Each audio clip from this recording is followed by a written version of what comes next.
everyone. Welcome back to module number 9. This one is based off of koans, which can be translated as riddles. I also like to refer to them as fables or short stories. The idea of a koan is to have the student contemplate a story, about the deeper meaning of life, and it's a good practice tool. In some Zen traditions, koan study and practice is really essential, and a student can't move on until they solve the koan, which is up to the sort of teacher whether they pass it or not. The school that I come from is not necessarily that serious about it. It is practical, though. And so the definition of a koan is a paradoxical anecdote or riddle used in Zen Buddhism to demonstrate logical reason and to provoke enlightenment. So the idea is that if you contemplate this story enough, it could actually end up leading you to enlightenment because it breaks down a lot of narratives, judgments, it expands the mind. And so I actually look at this as a part of the framework of the class as creative problem solving.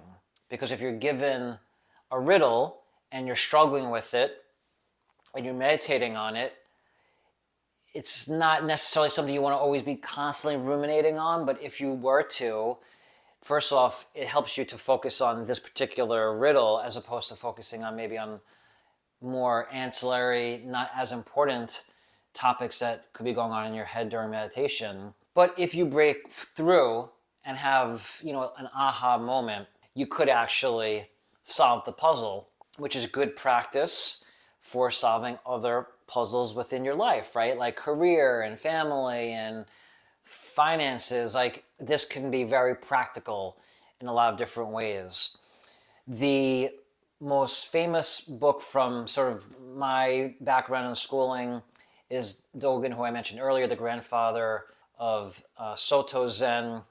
He wrote a book called Shinji Shobogenzo, and my teacher's teacher translated this. And there's 301 koan stories in there. And I'm going to read you my favorite one. The monk asked the teacher, "What concrete thing did the ancestral masters get when they obtained the peaceful state?" The master said, "It is like a thief who enters an empty room." I'll read it one more time.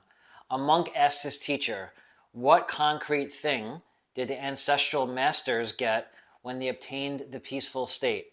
The teacher said, "It is like a thief who enters an empty room." So the author of this book does give commentary. I will read that. But I also want you to just stop and think about it for a second.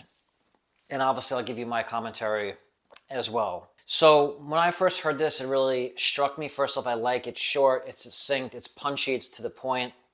But also I think this really cuts to the heart of a lot of the issues that we face as humans. And so the monk asked the teacher, what concrete thing did the ancestral masters get when they obtained the peaceful state? The peaceful state is referring to enlightenment. So what did the masters get when they achieved enlightenment? And the teacher, says, "It is like a thief who entered an empty room."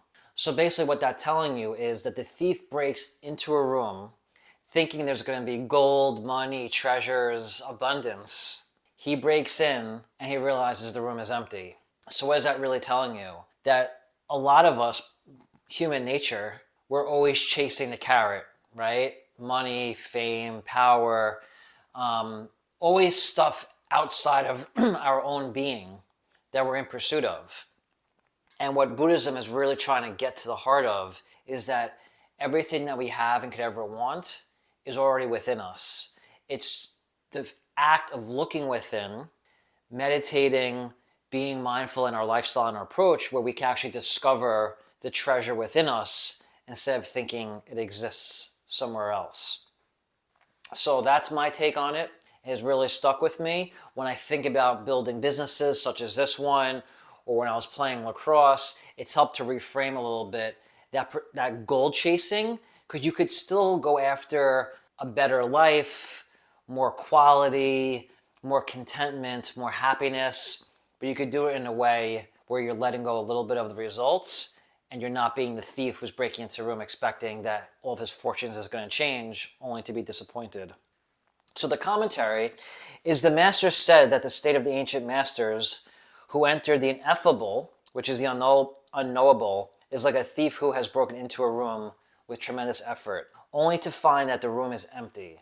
In other words, the ultimate state of Buddhist study is recognition that reality exists as it is. It is empty of anything superfluous. There is nothing more or less than reality. So obviously it's a little bit deep and esoteric to understand this, but what the commentary is saying is that this is it. This is reality. We are the ones that put all of the extra meaning, and convolute our lives because we think it should have more meaning than it actually does. But this is life in itself, and there's nothing more, nothing less in its present moment. You don't need more money to be happy necessarily. Obviously, that could be debated. If you're living in extreme poverty and your health and everything is suffering, of course no one wants to stay there. But even within poverty, there can be happiness with a shift of mindset. And so this is my favorite koan. And as I mentioned, it's similar to a riddle, and it's designed to help students problem solve, break through, and maybe even one day experience enlightenment. And so I did pull out another book as a reference that we all probably remember from our childhood, The Tortoise and the Hare. So I just want to use this as an example that it doesn't have to just be a Buddhist or Japanese or a spiritual book or story. Obviously, we all know that the moral in this is that, patience in the end wins, right? The hare was the one who was rushing out the gates, thinking that he was going to blow past the tortoise and that he was going to beat him to the finish line. And he ran out of steam, and the tortoise was slow and steady, and he ended up winning the race. And again, as we become adults, it's easy to think of these things and think that they're silly and only for children. But if we keep a beginner's mind, if we're playful in our approach, if we're optimistic, and we're generally curious, there's lessons in these children's stories, right? And so I will eventually be doing a class on manifestation as well, which is something that I personally been able to do in my life and pretty passionate about it. And for me, there's two main ingredients in manifestation. It's planting seeds and then having the ability to be patient enough to watch them grow. If you could do those two things, you can manifest things that you want in your life. But you have to be willing to plant the seeds. You have to till the soil. You have to water it, give it light and attention and love and caring, compassion towards the seeds. And then you have to be patient enough to allow them to grow and germinate. And so that is really the core of manifestation. And that's really, the core of these, practices and these koans is be patient with yourself, plant positive seeds, encourage growth, encourage optimism, and you will get to where you eventually want to go. And during the road, you could also let go as well. And that helps to temper expectations. So with that all being said, there are some inherent problems with people who don't want to solve problems, who don't want to engage in, sort of creative solutions. And that can lead to frustration, repetitive recurring issues, wasted time, missed opportunities, stagnation, low confidence, and the inability to change. And that's something similar to what we talked about earlier with impermanence, not recognizing the nature of life is change. The benefits of problem solving and being creative in your approach is it can help you realize life's true matters. It can teach focus. It can highlight gratitude, emphasize the present moment.